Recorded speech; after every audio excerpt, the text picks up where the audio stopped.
hello, welcome back for this week. Besides having lots of fun making this show, we like to take requests, and this week is a response to one of our requests from, now what's his name, Thomas Graverson in Denmark requested we do a top 10. So here you are, Thomas, I hope you enjoy. Now, we found it really difficult to narrow down this top 10. In fact, we couldn't agree on a top 10 that suited the both of us. Charles has very different tastes in games to me, so we've done two top 10 lists. We hope you enjoy Charles's list and my list of the top 10 games on the Sega Saturn. Number 10. Virtua Fighter 2. Now I know Virtua Fighter Remix has more stuff packed in, but with Virtua Fighter 2 it's like I've had an old pair of shoes. You know, I've had this game since 1997, and you know when you really know a game when you can just pick it up at any time, and it's like riding a bike. Number 9. Die Hard Arcade. Nothing on the Saturn gets out a bit of daily aggression like Die Hard Arcade. Okay, it's true, this type of game is much better suited for the modern day consoles, and there are graphic issues with the walls and textures, etc. But it's still a good fun game and delivers exactly what you want out of a 3D bash 'em up. Just going hard. Die Hard. Number 8. Tomb Raider. I spent many a Sunday morning, right after my dose of music videos, I'd jump on Tomb Raider for a few hours and give Lara a bit of a run around. Huge levels at the time, and great graphics for the time too. Plus, if you dig Tomb Raider, and if you're a big fan, then why not start from the first release?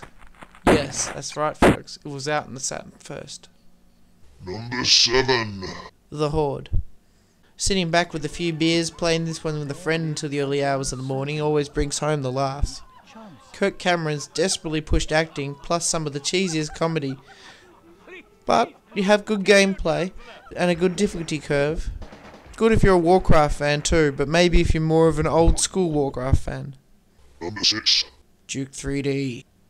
Who doesn't love this game? I was a big fan of this game, but I remember playing it on the Nintendo 64, and as much as I respected the 3D graphics was better, the control pad was terrible on that thing. I could not get into it. So the Saturn ended up being the most common way I play this game.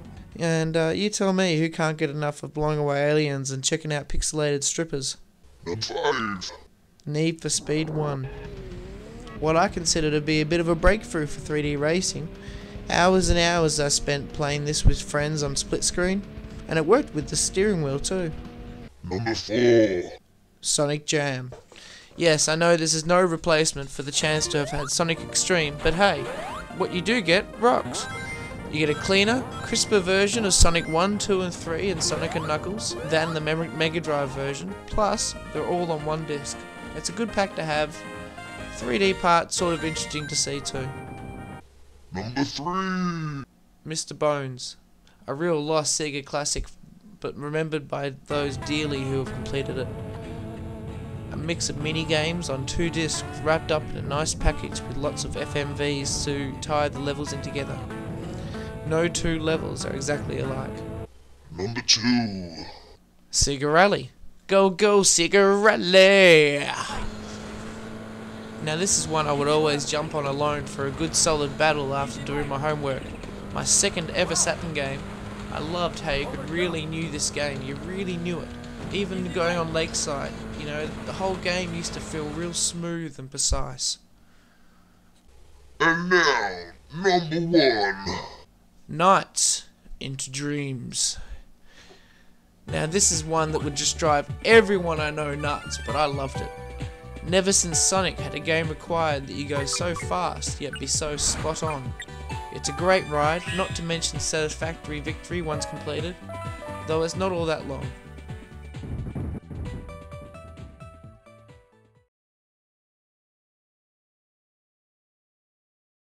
Doom. Now, Doom was one of the first-person shooters that I ever got into and indeed finished as a game. I really enjoyed this, and the Saturn port of it was great. 9. Mr. Bones. Now, I'd have to agree with Charles on this game. It is fantastic. It's one of the most varied games that I've ever played. The graphics were fantastic, and it was just hours of fun, and the replay value was fantastic. 8. Virtua Fighter. Again, I agree with Charles on this one, but for slightly different reasons. I think this game was just groundbreaking in the graphics and the 3D that it had, and I think you could really get a nice flow going with it, but it is difficult. You really need to know what you're doing to play this game well. 7. Drift King. Now, I'm a bit of a car nut. I love my racing games, and Tsuchiya is one of my all-time heroes, the official Drift King. This game, I haven't had a chance to really get into and finish yet, but already I can tell it's going to be one of my all-time favourite games. The way the engines in this game work, the graphics engines, are just fantastic, and the selection of cars is realistic. 6. NBA Jam. Now, this initially was an arcade game for me, and I loved it, but once I could finally get down to playing it on the console games, man, I loved this game. I would play it for hours on end. I knew every combination of player, and I could win every match, which was difficult with that game because it did have that unique catch-up feature. 5. Daytona. Now it's a classic. You know, you've heard what we've said in previous episodes about Daytona, so I don't need to talk a lot about it, but it is one game that I'll say people who are really good at this game can make people who are average at this game look really bad. 4. Athlete Kings. This is a bit of a strange one to fit so high up in my top 10, but this game's fantastic, especially when you've got two people. It's, again, got a very wide selection of games that all require different inputs to the controller, and you get a different result each time. It's also got quite difficult levels. It takes a while to master each sport.